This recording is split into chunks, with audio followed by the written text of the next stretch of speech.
2023년 새해 첫 주일 예배 주님 앞에 찬양하며 예배를 드리겠습니다.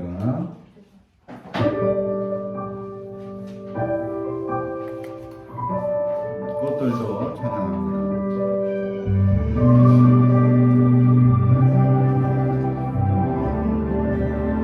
이곳에 생명샘 솟아나 눈물 골짝 지나갈 때에 머잖아 열매 맺히고 웃음소리 넘쳐나리라.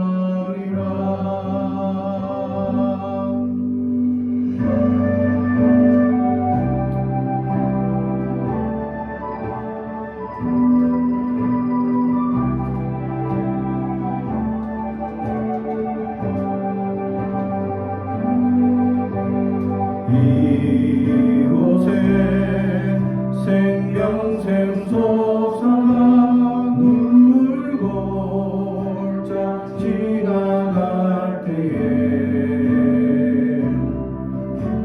머잖아 열매 맺히고 웃음소리 넘쳐나리라.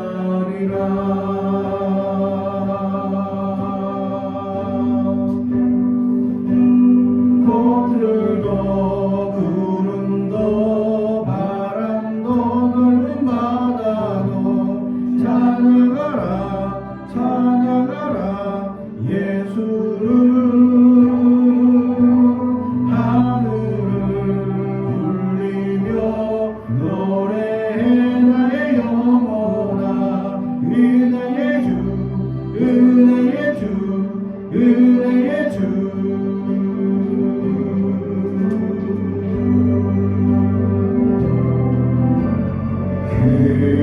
그날에 하늘이 열리고 모든 이가 보게 되리라.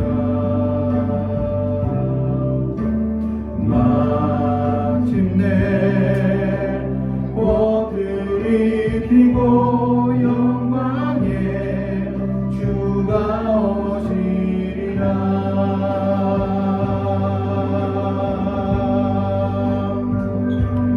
꽃들도 구름도 바람도 넓은 바다도 찬양하라 찬양하라 예수를.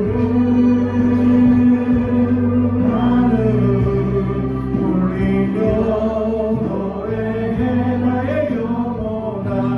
은혜의 주 은혜의 주 은혜의 주.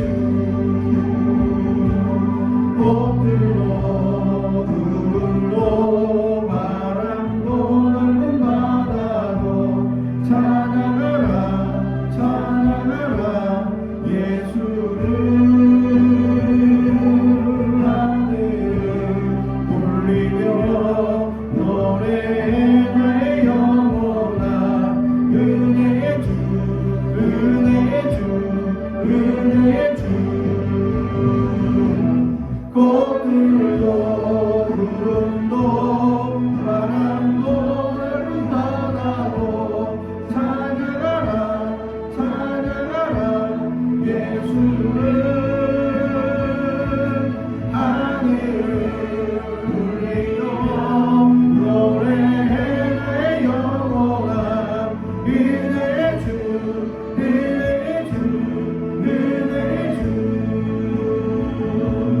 꽃들도 구름도 바람도 넓은 바다도 찬양하라 찬양하라 예수를. 하늘을 울리며 노래해 나의 영혼아. 은혜의 주 은혜의 주 은혜의 주. 은혜도 구름도 바람도 넓은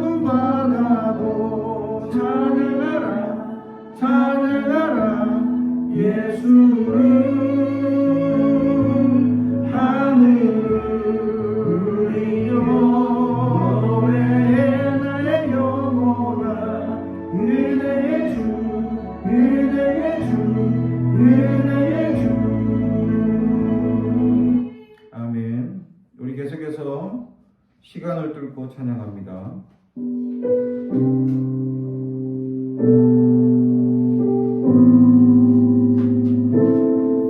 당신의 시간을 뚫고 이 땅 가운데 오셨네.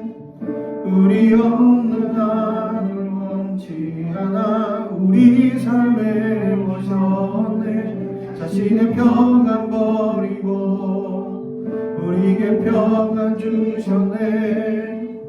가장 낮은 자의 모습으로 우리 삶에 오셨네.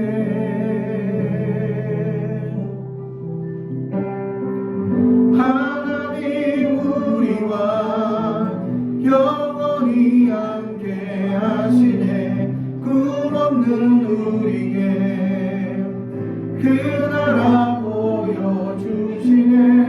연약한 자들의 친구가 되어 주시고 힘없는 우리의 인생을 위로하시네.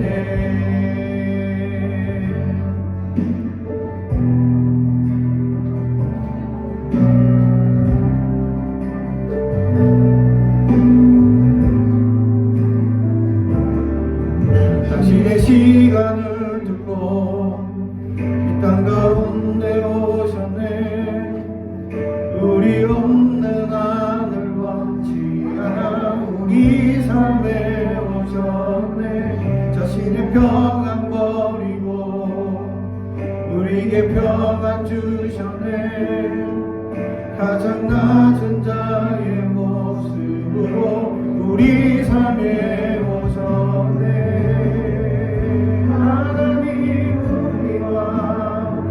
영원히 함께 하시네.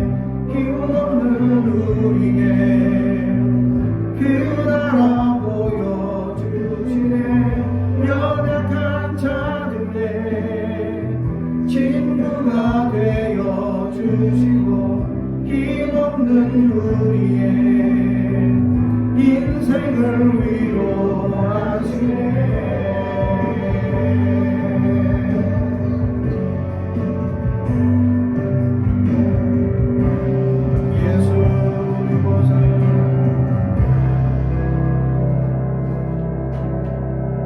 예수 이곳에 우리와 함께 영원히 예수 이곳에 예수 이곳에 우리와 함께 영원히 한 번 더 예수 예수 이곳에 우리와 함께 영원히 예수 이곳에 우리와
우리에게 주신 하나님의 말씀은 마태복음 21장 22절의 말씀입니다.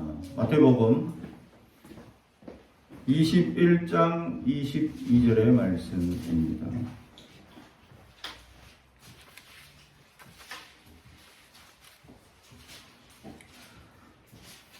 신약 성경 34페이지입니다. 35페이지입니다. 마태복음 21장 22절 한 절을 봉독하겠습니다. 하나님의 말씀을 경청해 주시기 바랍니다. 너희가 기도할 때에 무엇이든지 믿고 구하는 것은 다 받으리라 하시니라. 아멘. 가슴에 손을 얹고 축복의 언어합니다. 나는 하나님의 사랑입니다. 축복의 사랑입니다. 우리 가정은 영혼이 잘됨 같이 범사가 잘되고 강건하여지는 가정입니다. 우리 교회는 번성하고 창대하게 되며 하나님의 언약이 이루어지는 교회입니다. 아멘. 오늘 말씀의 제목은 기도가 가득한 교회라는 제목의 말씀으로 은혜를 나누고자 합니다. 2023년 올해는 우리 교회가 기도가 가득하기를 소망합니다. 작년에 우리 교회 표가 뭔지 아시나요? 벌써 잊어먹었어. 한 해가 지났다고. 너무 오래됐다고 잊어먹었어요. 작년에는 믿음이 가득한 교회였습니다. 이게 이제 순서가 있는데, 올해가 기도가 나온 이유가 믿음을 했기 때문에 믿음의 역사를 가지고 기도가 이제 나타나야 하기 때문이죠. 그 믿음의 기도가 할 때에는 역사가 나타나기 때문입니다. 그래서 올해는 기도가 가득한 교회, 우리가 부르짖고 소망하고 하나님께 간구하는 모든 내용들이 응답받는 한 해가 되길 소망하는 마음에서 이 표를 가지고 올해 한 해 동안 우리가 묵상하고 간구하며 나아가는, 또 역사를 체험하는 한 해가 되길 주님의 이름으로 축복합니다. 기도는 우리에게 가장 중요한 숙제이며 기도는 가장 우리에게 중요한 요소입니다. 믿음의 사람이라면 기도 한번 해보지 않는 사람이 없죠. 그렇습니다. 기도는 우리 믿음의 사람들에게 가장 중요한 덕목 중에 하나다라는 사실입니다. 그렇습니다. 믿음이 연약할 때 기도한 그 기도가 사실 응답의 역사가 놀랍게 이루어진다라는 것이죠. 저도 처음 예수를 믿을 때 믿음을 시작한 나이가 고등학교 1학년이었습니다. 이제 고등학교 1학년생이 아무도 믿지 않는 환경에서 내가 혼자 믿음을 가지고 이 믿음의 시작의 역사를 시작했는데 아무것도 모르고 아무것도 어떤 이 순서가 일어나는지 어떻게 해야 되는지 막막한 그때 친구들 보며 따라했죠. 친구들 고개 숙이면 기도하는 것 같다 하고 고개 숙였고 또 뭐 주기도문 외워야 되고 또 사도신경이라고 뭐 줄줄줄 외워서 하고 있는데 나는 뭐가 하는지 아무것도 모르겠고 그냥 눈 감고 가만히 있다가 남들 눈 뜨고 부스럭거리면 눈 뜨고 그랬던 시작이 어저께였는데 벌써 목회자가 되어 이렇게 믿음의 은혜를 나누고 있다라는 사실입니다.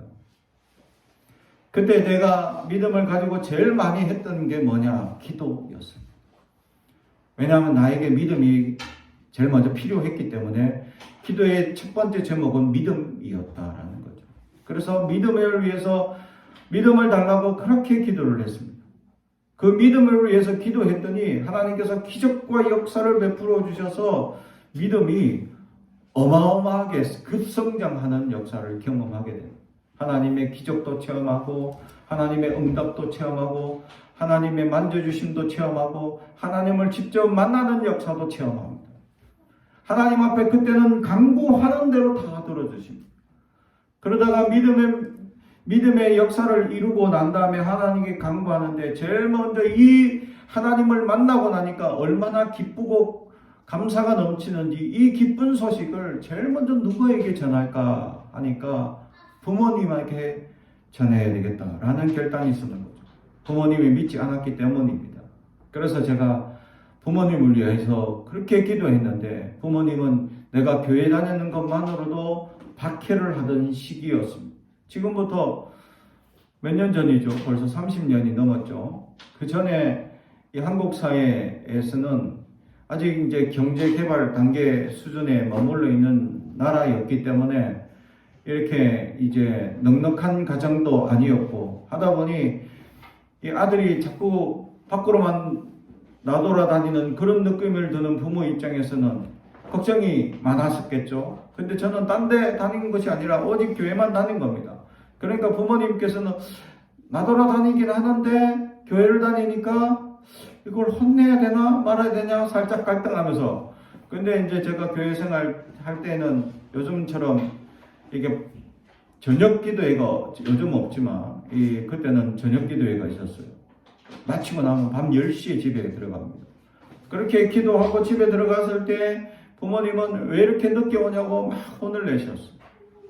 그때 저에게 회초리는 뭐냐, 아주 무지막지하게 굵은 이 부모님이 잠시 이제 이 빵집을 하셨는데 빵집을 하실 때 쓰시던 밀가루를 밀던 밀대 이만큼 두껍고 이만큼 크기였던 이게 저한테 몽둥이였습니다. 그래가지고 엎드려 받쳐 해놓고 엉덩이를 이걸로 때리는데 하나도 아프지 않았네. 왜? 교회에 간 걸로 핍박받으니까 내가 마치 순교자가 된 듯한 느낌이 들었습니다. 아, 이런 영광을 얻다니, 내가 교회 다니는 걸로 얻어맞을 수 있다니, 아, 감사합니다. 저는 막 그러면서 신나하고 있었죠. 그러니까 때리는데 웃고 있어, 이놈이. 그러니까 부모님은 더 어떡하겠어요? 더 화가 나서 이놈 자식이 내가 지금 혼내고 있는데 잘못했습니다 했는데 잘못한 것도 없어.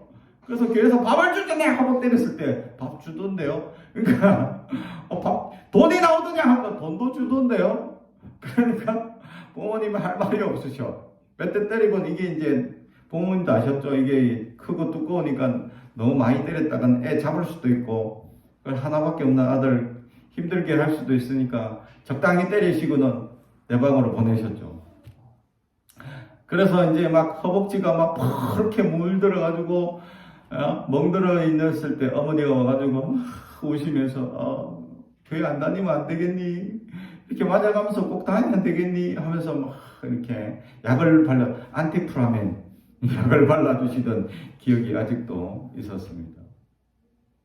그래서 지금 그렇게 나를 핍박하고 괴롭히던 아버님께서 교회 집사님이 되시고, 그렇게 약을 발라주시던 어머니가 교회 권사님이 되셔서 저희 가정을 위해서 기도하는 용사가 되어져 있다라는 사실이죠. 하나님의 놀라운 은혜와 역사로 그렇게 핍박하던 부모님이, 내가 이 가장 기쁜 소식을 부모님은 먼저 듣고 함께 교회 나가는 게 나에게 소망이었어요. 온 가족이 함께 손을 잡고 교회 나가는 그 기쁨과 감격이 얼마나 넘치는지. 실제로 교회 나갔을 때 나는 이제 혼자서 교회를 다녔는데 어떤 가정들은 아이와 함께 손을 잡고 교회에 이렇게 나오는 모습이 가장 부러웠어요. 그래서 저도 손을 잡고 이 어린 아기인 아이들을 손을 잡고 내가 교회에 탁 출석하는 이것을 상상하면서 언제 그때가 옵니까? 라고 막 소망을 했었죠. 근데 저는 그러한 소망을 이룰 수가 없는 자리에 서게 되었습니다. 그게 목회자죠. 목회자는 먼저 출근해가지고 교회 예배 전에 준비를 해야 되니까 가족과 함께 손을 잡고 예배 출석을 못하는 거예요. 그래 본 적이 거의 없었죠. 그게 가장 나에게 큰 소망이었는데, 그렇게 믿음 생활을 하면서 하나님께 간구하며 부르짖으니 그때는 하나님의 부르짖는 대로, 간구하는 대로, 기도하는 대로 응답해 주셨다라는. 그리고 그때의 간구의 내용, 기도하는 방법. 지금은 기도는 어떻게 해야 되냐 하면 복잡하죠. 생각할 때 이제 목사가 되었으니 기도를 가르쳐 주는 입장에서 기도의 표본이라 할 수 있는 주기도문을 따라서 먼저 하나님을 부르짖어야 합니다. 그리고 감사를 돌려야 합니다. 그리고 영광을 돌리고 찬양을 돌려야 합니다. 그리고 어떤 간구를 하되 이 나의 욕심을 따라 간구하지 말고 하나님 나라와 먼저 그의 의를 구하여야 합니다. 그리고 이제 내가 시험에 빠지지 않도록 또 자신을 위해서 죄의 유혹에 빠지지 않도록 기도해야 합니다. 그리고 이제 예수님 이름으로 기도하면 됩니다. 라고 이제 이게 줄줄줄 이렇게 끼어져 있으니까 기도할 때 이것저것 생각하며 기도하면 제대로 기도 안 됩니다. 그래서 어떻게 가르치냐? 내가 생각나는 대로 다 얘기하면 돼요. 내가 하고 싶은 말 하나님께 그냥 얘기하면 돼요. 그리고 마지막에 예수님 이름으로 기도합니다. 이러면 기도가 되는 거예요. 그때는 어떻게 기도할지 모르니까 일단 하나님을 불러. 왜냐하면 기도하는 대상을 불러야 되니까. 그래서 하나님 부르짖고 그 다음에 이제 내가 하고 싶은 말 다 합니다. 내가 힘들어요, 괴로워요, 부모님이 날 자꾸 패요, 어려워요, 난 공부하기 싫은데 자꾸 아버지는 학자가 되라고 기도하셔요. 그리고 막 나를 힘들게 하셔요. 막 이렇게 하나님께 여러 가지 하고 싶은 대로 힘든 거, 어려운 거, 괴로운 거 다 얘기하면 돼요. 그리고 마지막에 예수님 이름으로 기도합니다. 그럼 기도가 다 되는 겁니다. 그러면 예수님이 우리의 기도를 딱 듣고 있다가 이 기도를 그대로 포장지에 싸서 누구한테 달려가느냐? 하나님께 막 달려가서 하나님 이 친구가 이렇게 기도했습니다 하고 딱 들려주죠. 그러면 구약의 하나님, 우리가 성경이 구약이 있고 신약이 있는데 구약 때 하나님은 잘 안 들어주셨어. 왜냐하면 그때는 다 갖춰야 됐어요. 제대로 갖추고 기도해야 되고 또 기도할 때는 제일 중요한 거는 죄가 없어야 돼요. 그러니까 깨끗함이 중요했어요. 그러다 보니까 하나님 앞에 먼저 나가는 게 문제였어. 기도하는 건 둘째야. 먼저 하나님 앞에 무릎 꿇고 성전에 나가 기도해야 되는데 성전에 들어갈 수가 없네. 왜? 내가 더러우니까. 내가 죄가 많아. 그래서 하나님의 그때 구약 시대에는 가장 먼저 해결해야 될 문제가 죄 문제, 깨끗함의 문제였습니다. 그러다 보니까 이 깨끗함을 해결하기 위해서 율법대로 복잡한 과정이 거쳐져 있어요. 그래서 제사장에게 우슬초에다가 정화수 같은 그런 데다 막 찍어서 사람들에게 뿌려줍니다. 그러면 죄사함을 받았음을 이제 선언하고 공포함을 받고 나면 이제 그때서야 교회 성전에 들어갈 수 있는 겁니다. 그리고 나서야 순서에 맞춰서 또 기도해야 합니다. 그러지 않으면 큰일 납니다. 잘못된 기도를 드리다가 즉사한 사실들이 구약 성경에 몇 번 나오기 때문이죠. 그만큼 순서와 절차, 예식이 중요했어요. 근데 신약 시대에 예수님이 딱 오는 순간 모든 문제가 해결됐습니다. 이전에 하나님께 직접 기도했는데 그렇게 기도하려니까 순서와 여러 가지 절차가 있고 그리고 내가 직접 기도할 수가 없어서 그래서 제사장에게 내 기도와 간구를 부탁하게 하고 제사장은 기도를 듣고 그 순서와 절차에 따라서 기도를 드렸다는 거예요. 복잡해요. 너무 힘들어요. 근데 신약시대에 와서는 예수님이 우리에게 딱 오셔서 제일 구약에서 먼저 해결해야 될 깨끗함의 문제가 예수님으로 해결되었다. 할렐루야. 그래서 예수님 이름으로 기도하는 것. 우리가 예수님 이름으로 기도하면 하나님 앞에 기도 연락이 바로 상달될 수 있다는 것. 그래서 예수님이 우리의 기도를 포장지에 싸서 이렇게 하나님께 달려가서는 예수님의 역할이 뭐냐? 들어주세요 하고 아양을 부리는 겁니다. 하나님 앞에. 마치 자녀가 아빠한테 또는 엄마한테 어떤 필요가 있을 때 조금 요구가 클 때 어떻게 합니까? 보통 그냥 해주세요 하면 부모님은 알았어 하고 이렇게 심플하고 간결하고 좋은 부모님, 훌륭한 부모님 있나요? 없죠? 어떤 내가 중요하고 큰 사고를 저질렀어. 이걸 해결하려면 부모의 도움이 간절히 필요할 때 내가 사고 쳤습니다. 도와주세요. 그럼 부모님이 알았다. 그래 내가 모든 걸 해결해 주마. 하고 이렇게 해결되나요? 안 되죠. 일단 혼부터 납니다. 이놈의 자식이 왜 사고를 쳤냐? 그러면 이제 육합 원칙에 의해서 누가 어떻게 무엇을 했냐 이거 다 따지죠. 부모님이. 그리고 어떻게 합니까? 그리고 나서 이제 2차적으로 문제를 해결하기 위해서 어떻게 나서기 시작합니다. 그러나 그렇게 부모님 앞에 간구할 때 해결되는 문제가 있을 때도 있지만 또 해결되지 않을 때도 있습니다. 그죠? 너무 내가 큰 걸 부모님한테 요구할 때 어느 날 갑자기 새로 신품 플레이스테이션이 나왔는데 또는 엑스박스가 나왔는데 하나 사주세요.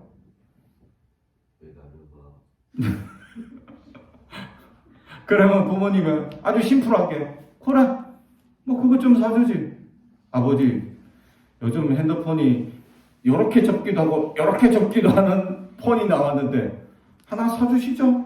이러면 아주 심플하게 부모님이 그래 옛다 하고 주는 부모님 있나요? 그런 훌륭한 부모님 만날 수 있다면 얼마나 좋겠습니까? 그죠? 어느 부모님도 그런 훌륭한 부모님은 없습니다.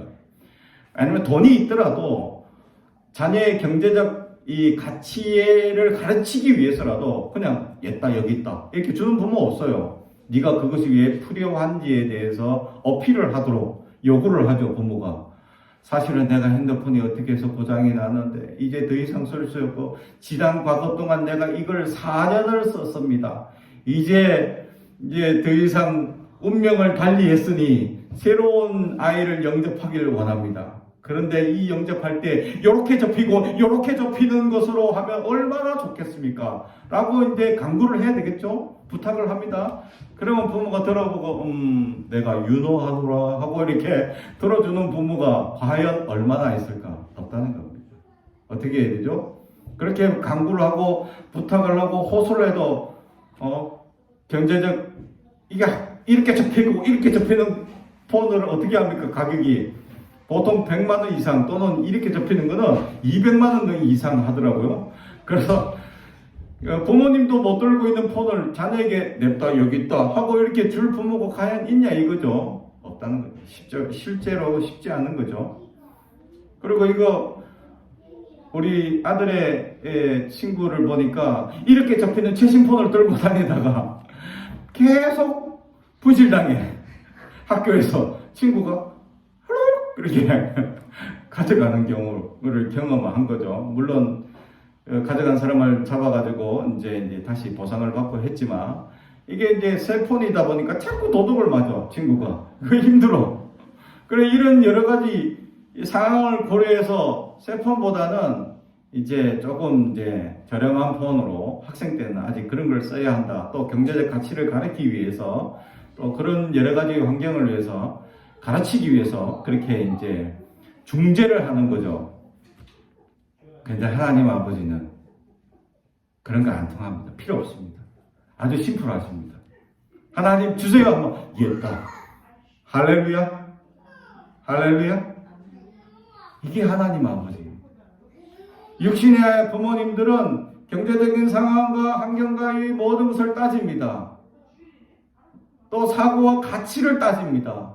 또 우리의 환경을 다 따져봅니다. 그래서 그게 필요한지 안 필요한지를 다 잣대를 다 재어봅니다. 그런데 하나님 아버지께 기도하면요 얼마나 심플한지 몰라. 우리가 누구 이름으로 기도하기 때문에 심플하냐? 예수님 이름으로 기도하기 때문에 심플해졌다.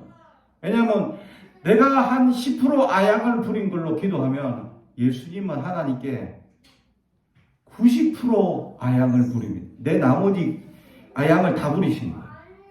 어떻게 부리시냐? 예수님이 당한 고난을 가지고 하나님께 매달리는 거예요. 예수님이 어떤 고난을 당했죠? 십자가 고난. 우리가 교회가 왜 십자가를 달아놓고 십자가를 교회로 상징하느냐?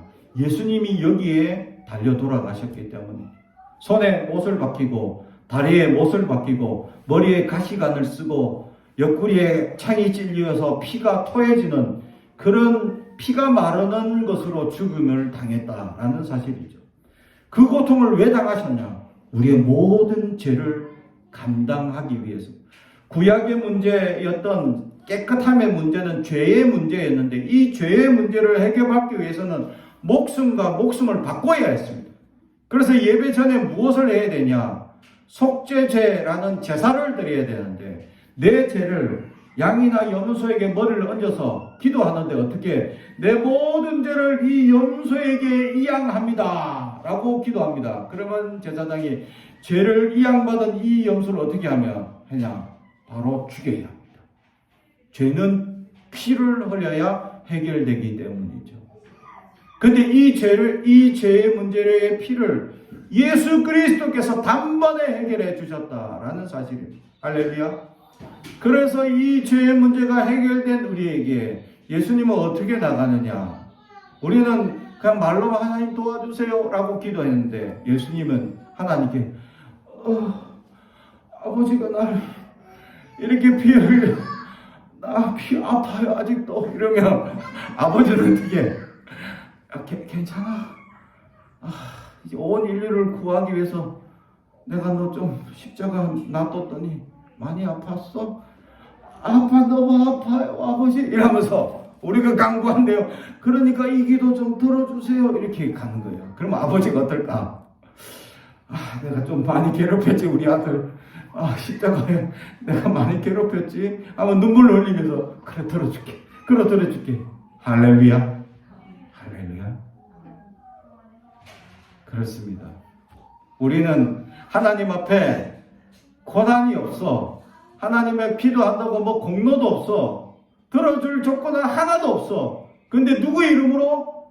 예수의 이름으로 기도하는 순간 예수님의 공로를 덧입게 됩니다. 예수님의 십자가에 피 흘리신 보혈의 능력이 우리의 기도에 덧입게 되어서 우리의 모든 간구가 해결된다.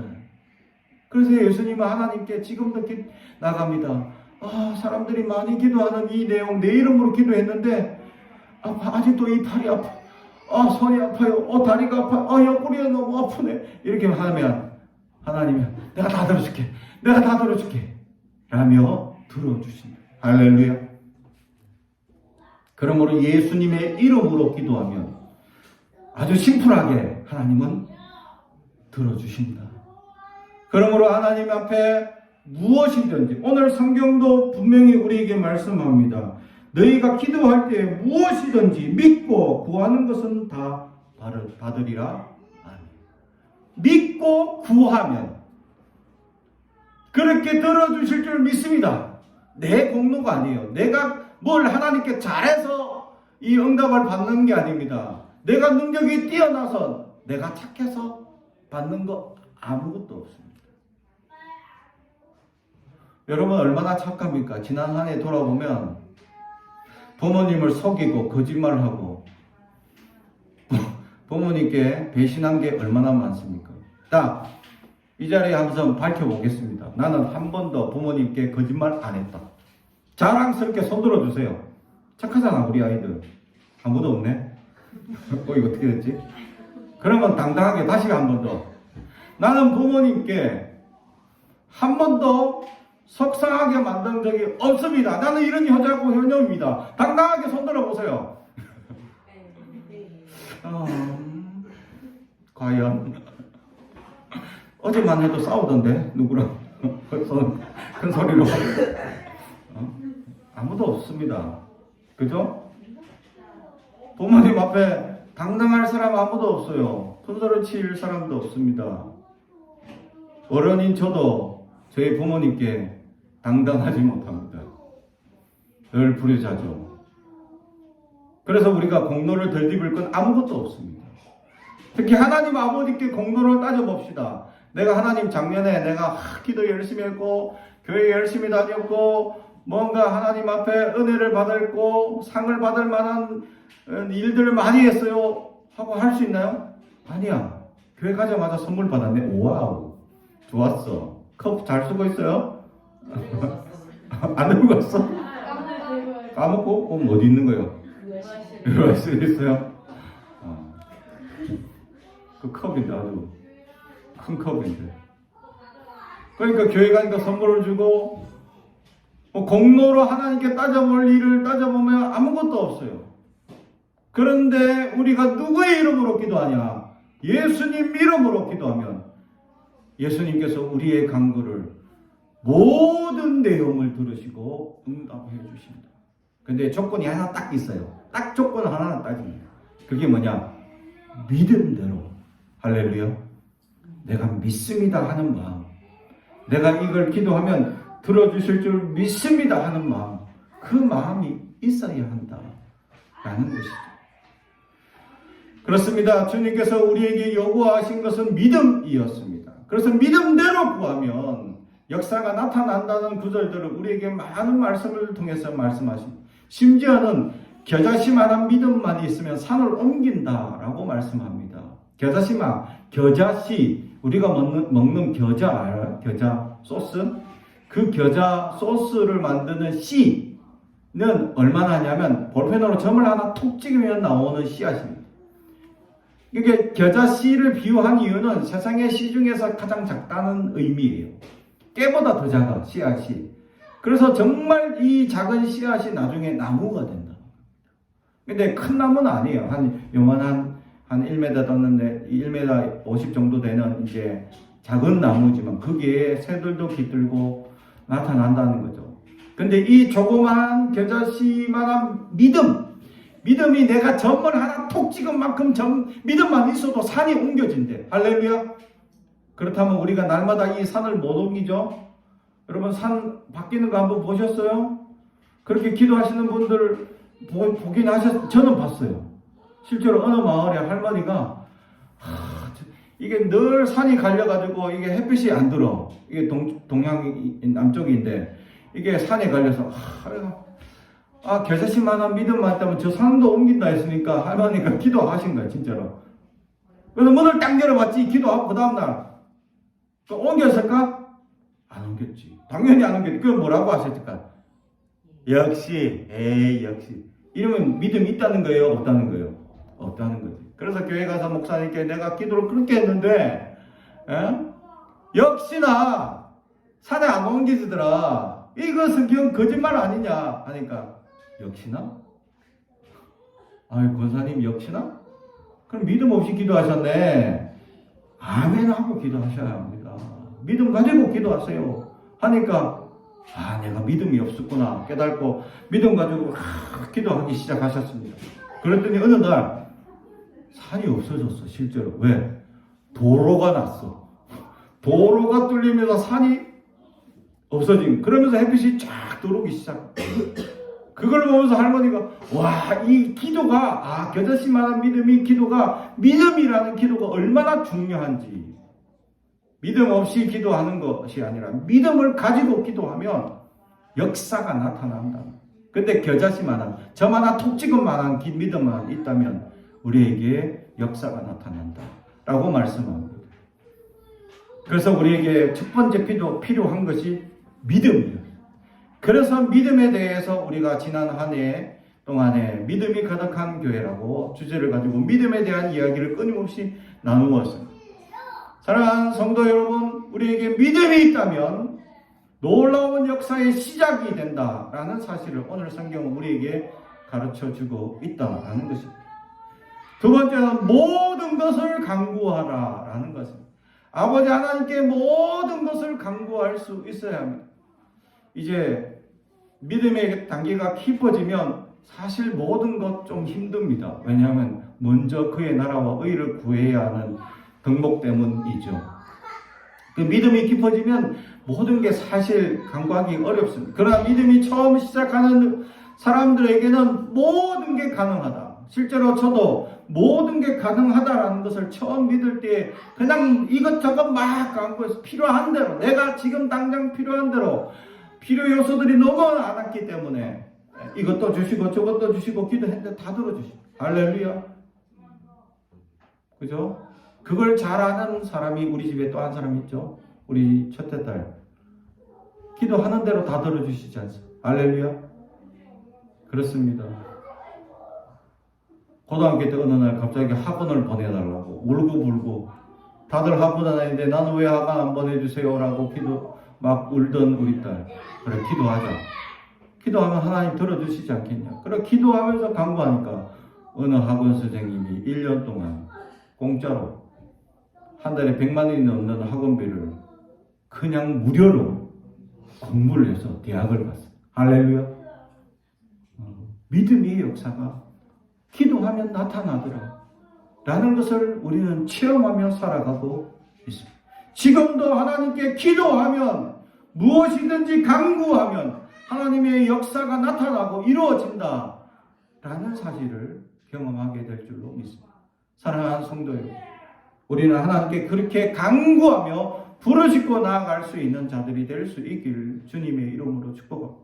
그래서 믿음의 요소가 필요하고 두 번째는 무엇이든지 구할 용기가 있어야 합니다. 필요한 것들 내가 있어야 할 것들 하나님 곁에 무엇이든지 간구하며 부르짖고 나아갈 수 있어야 한다라는 것입니다. 세 번째는 마가복음 11장 24절에 그러므로 내가 너에게 말하노니 무엇인지 기도하고 구하는 것은 받은 줄로 믿으라. 그리하면 너에게 그대로 되리라. 아멘. 기도하고 받은 줄로 믿습니다 하면 그대로 된다고 성경은 우리에게 말씀합니다. 사랑하는 성도 여러분, 그렇습니다. 받은 줄로 확신하길 바랍니다. 받은 줄로 아멘 하시기 바랍니다. 그러면 하나님의 놀라운 은혜의 역사가 바로 이루어지고 속히 이루어질 수 있다라는 사실이죠. 왜냐하면 우리의 공로나 우리의 역사를 통해서 하시는 것이 아니라 예수님 이름으로 하시기 때문에 아까 얘기한 것처럼 예수님이 끊임없이 하나님 앞에 아양을 부리고 예수님께서 끊임없이 우리를 위해서 중보하고 계시기 때문이죠. 그래서 성령께서는 말로 할 수 없는 탄식으로 우리를 위해서 얘가 예수를 믿는 순간 기도하고 계시고 이 영혼을 지켜주시옵소서 하고 기도하고 계십니다.